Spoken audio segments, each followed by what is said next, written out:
Kim Jong-un. Non-Zip Getty Images. Stocks across Asia-Pacific markets are lower today amid rising geopolitical tensions in the region.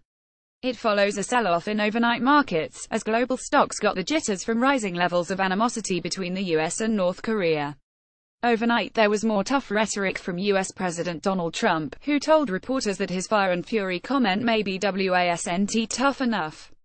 Australian stocks led regional markets lower this morning. The ASX dipped by 1.5% as major banks led the falls. The ASX 200 has since rallied back slightly, but is still down more than 1% on the day. The Aussie dollar is also getting sold off in Asian trade after holding up relatively well overnight.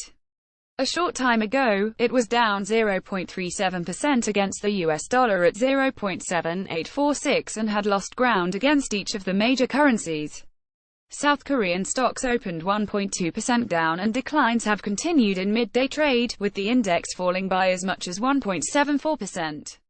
That takes losses for the KOSPI index to around 3% this week, with South Korean stocks now well off the record highs they reached in late July.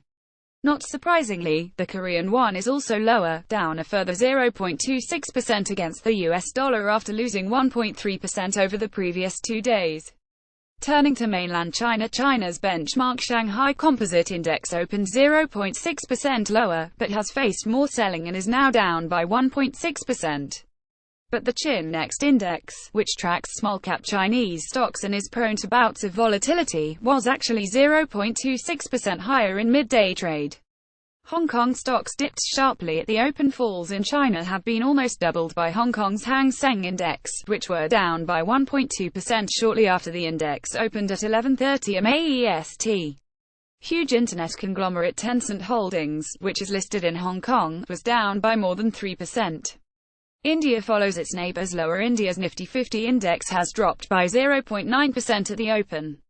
After breaking through 10,000 for the first time last Friday, the index has undergone a small correction with falls of 2.47% so far this week. Although South Korean and Indian stocks have climbed to new record highs this year as global capital moved into Asian emerging markets, the research team at Capital Economics cited 3 reasons why they don't expect the recent growth to last.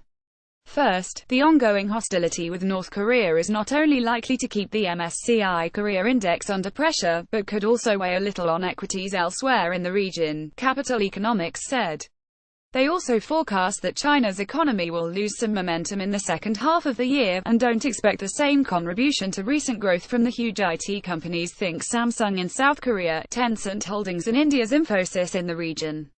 Capital Economics read the original article on Business Insider Australia. Copyright 2017. Follow Business Insider Australia on Twitter.